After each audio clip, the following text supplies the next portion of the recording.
Aqui, um caso que é daqueles casos assim de raciocínio clínico para juntar tudo, né? Vamos ver.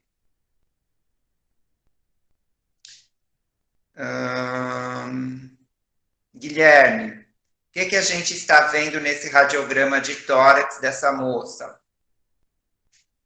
Oi, tá conseguindo me ouvir, professor? Tô. Deixa eu só aproximar aqui. Não parece ter nenhuma alteração de desvio de via aérea, né? Parece estar bem, até que tá bem centrado. Uhum. Professor, dá para aproximar um pouquinho mais a imagem? Para mim tá meio longe. É, acho que não, deixa eu ver. É, porque tá na tela. Tá. Nossa. A área Bom, cardíaca tá como? parece que tem um aumento de átrio direito, né? Isso, tem um E aumento de parece área aquele, cardíaca. Uhum. de forma geral, parece aquele sinal do tamanco holandês, assim, um pouco aumento mais de câmaras direitas, né? Não E sei se chega a ter umas opacidades mais em regiões inferiores bilateralmente, parece. Chega até, veja que parece que aqui é um velar pouco a efeito direita, de né? mama, ó. Tá. Tá? Então, tomar cuidado com isso também. Né? Então, um aumento de área cardíaca. Guardem isso. O que eu vejo nessa tomo de tórax, de abdômen, desculpa, do abdômen superior? O que te chama a atenção aqui?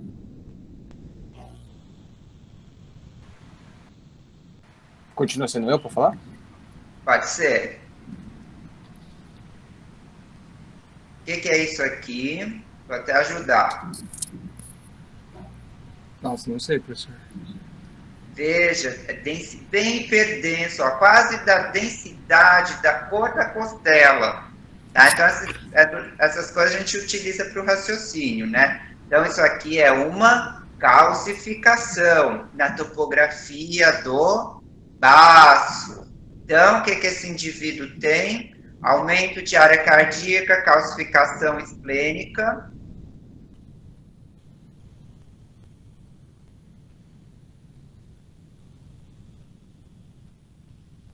Deixa eu ver, Arthur, vocês escreveram.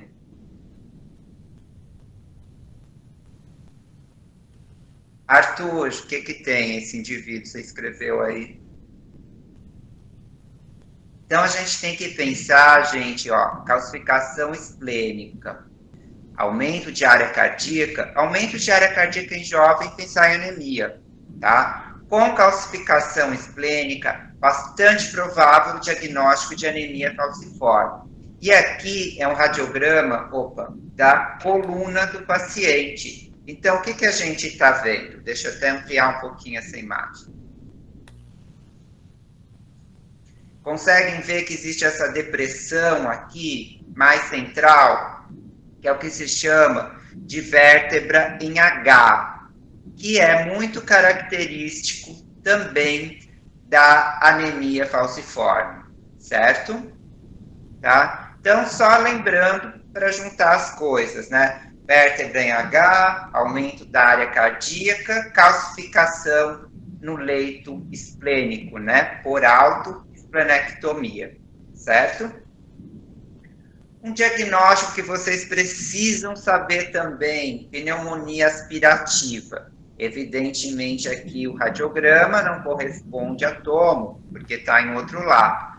Então, onde que predomina? É como a tomo está mostrando, do lado direito, certo? Porque o brônquio fonte do lado direito, ele é mais vertical, né? Então, as aspirações, corpo estranho, vem tudo para o lado direito.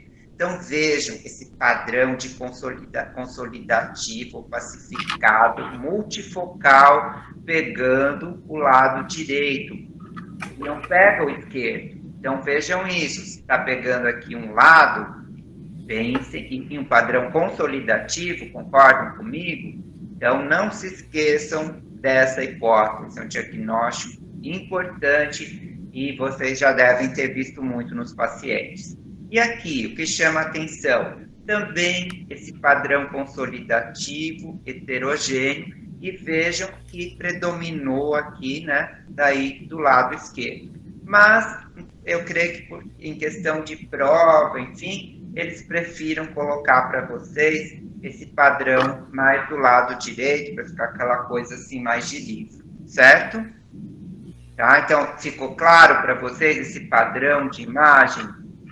Tá? Então, essas áreas brancas consolidativas predominando, então aqui está a fissura, tá? Então, aqui em lobo superior e lobo inferior direitos, então, são sinais, aqui no caso, de pneumonia aspirativa, tá? Covid-19, né, o tão fadado vírus. Então, padrão de imagem, só se por um acaso cair, né? Então, aqui é um exemplo para vocês de um paciente que tinha esclerodermia, certo? Então, na A, ele acometido, e na B, era antes de ter o Covid. Ele tinha feito um exame há pouco tempo do quadro de Covid. Então, o que nós vemos aqui? Essas opacidades, vejam, um padrão, tá? Deixa eu ampliar a imagem aqui, específica. Um padrão, opa, o que eu fiz aqui? Que a gente chama de vidro fosco, estão vendo? Tá? Então, são esse padrão mais branco, tá? E no COVID, ele costuma estar mais próximo da superfície pleural, certo?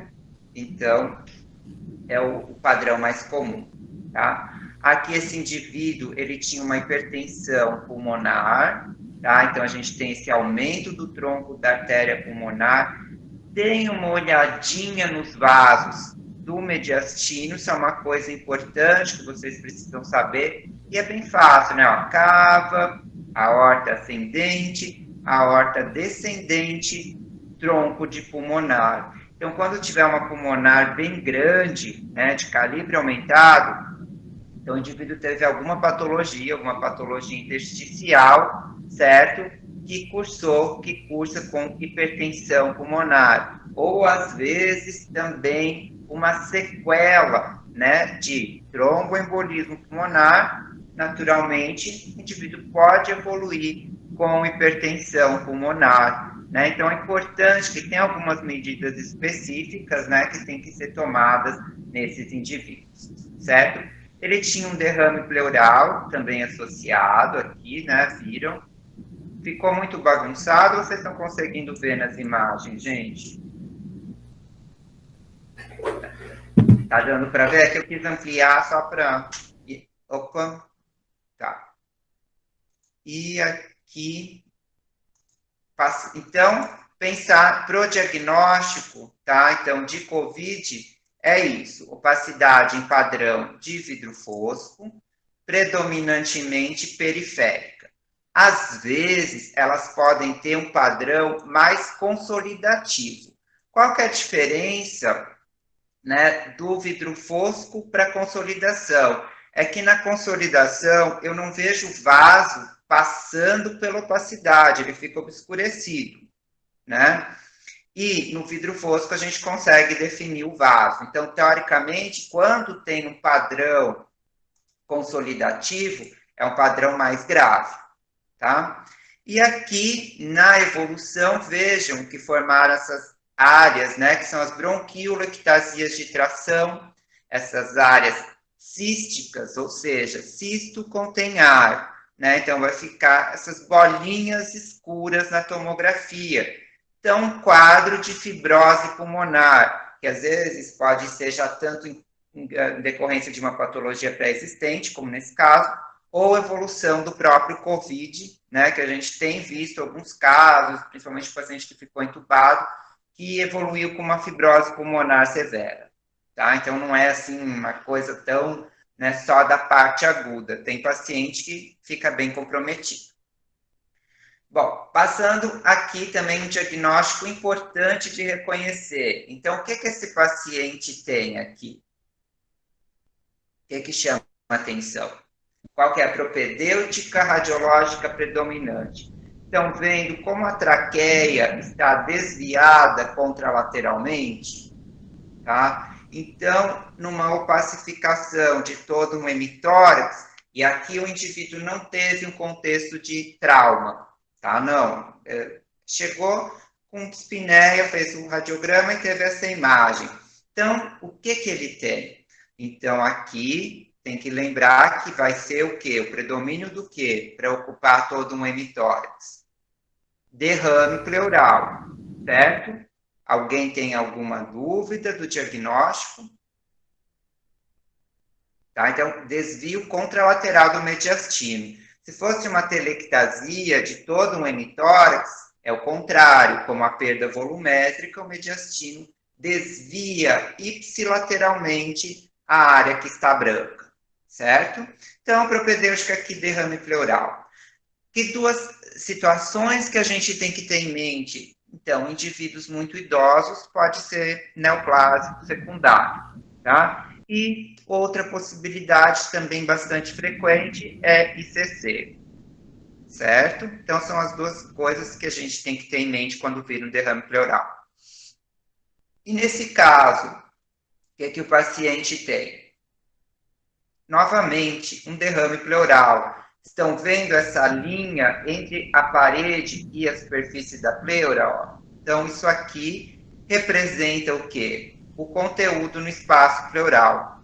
E tem esse contorno superior de aspecto parabólico aqui. Tá? Então, lembra uma parábola. Então, novamente, derrame pleural. Tá? Então, esse é um diagnóstico que vocês também têm que olhar, né, um radiograma e saber fazer.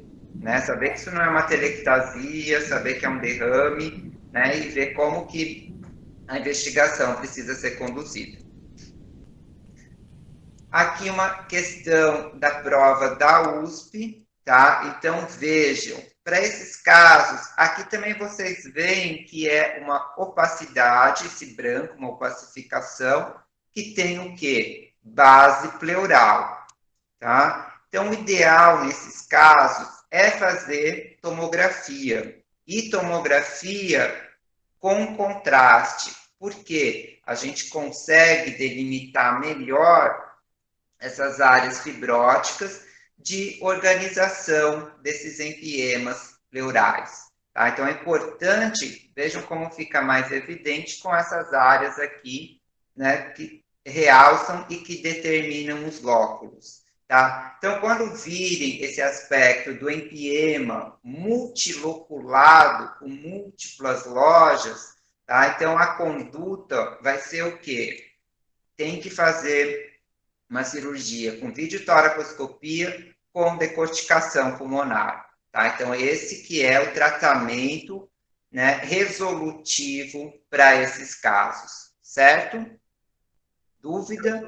Então, Como é se que tem opacidade pleural, compensa, principalmente se for um quadro mais crônico, com histórico de alguma doença inflamatória prévia, compensa fazer um estudo com contraste. Tá? Alguém quer perguntar? eu queria, professor? Pode falar. Professor, como é que eu sei nesse caso? Eu acho que talvez eu não tenha pegado quando você falou. Como é que eu sei que nesse caso ele está em organização? Como é que eu sei que ele está assim preso? Pelo padrão dessa multiloculação do realce. Tá? Já definiram os lóculos, certo? Certo, entendi. Tá? Então, essa é a dica. Tá? Então, para essas opacidades de padrão pleural, ajuda também injetar contraste, dependendo se não for, por exemplo, um quadro tão agudo, se for um quadro mais crônico, principalmente se tiver, né, um diagnóstico, tá, de um processo inflamatório prévio. Tá? E lembrar também dos derrames pleurais que são drenados e depois se formam novamente, que tem a possibilidade de ser fístula broncopleural, que também é mais comum na pneumonia por Staphylococcus aureus, tá? Se for principalmente quando a gente está considerando a faixa etária pediátrica. tá? Professor, só uma dúvida. Uhum. É mais ou menos na linha do Bernardo. Porque, por exemplo, se eu partir de um raio-x, para eu Certo. cogitar a possibilidade de fazer uma tomo para ver essa organização do derrame, eu vou ter que fazer aquele raio-x com o paciente deitado, ou nessa imagem mesmo o senhor já consegue ter uma ideia de que está organizado? Ótimo. Se você não tem, por exemplo, a possibilidade de fazer uma tomo, tá? E você quer saber, será que está loculado, organizado? Muito simples. Faço em decúbito e eu vou verificar que não vai ter grande deslocamento desse componente do derrame, porque ele está limitado por essas traves, por esses septos, certo? Então, ele não vai ter grande mobilidade. O decúbito, como você comentou, ajuda bastante, tá? Tá certo, mas assim, estando num centro que eu tenho acesso a tomo, um derrame desse, assim, até para eu já planejamento tomografaria. cirúrgico. Isso, inclusive para planejamento cirúrgico, né? Para você ver exatamente o que tem de pulmão ali, de pulmão viável, de pulmão já comprometido, que mesmo que você faça o decúbito lateral, não vai ficar claro pelo raio-x. Ele é útil, sim, para dizer que já está em organização, o raio-x. Né? Mas em termos para abordagem cirúrgica, planejamento da cirurgia, enfim, tem que considerar que tenha uma toma com contraste. Show de bola. Obrigado, professor. Tá? Bom, uma pneumonia alveolar segmentar, só para ficar mais simples, né? Então, como que é a opacidade?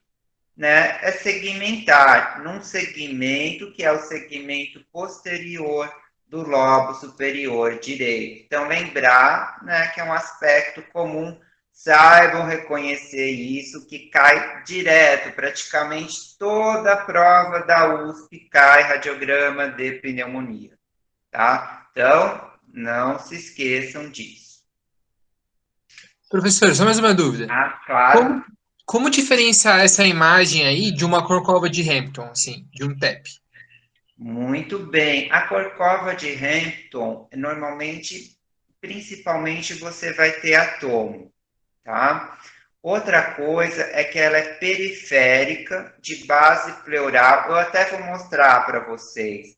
E, normalmente, a base do triângulo é na pleura e o ápice, ele é interno, tá? E, claro, né, você vai ter associado o diagnóstico de TEP. Hoje em dia, com a tomografia multislice, tá? É praticamente uma aventura. Nem se cogita fazer o diagnóstico de TEP pelo radiograma, né? Ninguém faz. Mas assim, né, do ponto de vista semiológico, sim, você poderia ver. Que outro sinal dá para ver no raio-x simples, no TEP? Ver, às vezes, aquelas alterações de transparência que eu já comentei com vocês, né? Então, em relação ao segmento que está comprometido, e ver aumento de calibre da artéria pulmonar. Mas vejam, são sinais muito indiretos e assim, para pensar do ponto de vista prático, tanto para o dia a dia de vocês como médicos, quanto prova, é improvável, tá? Ter que diagnosticar um TEP pelo radiograma. Certo? Nos dias de hoje.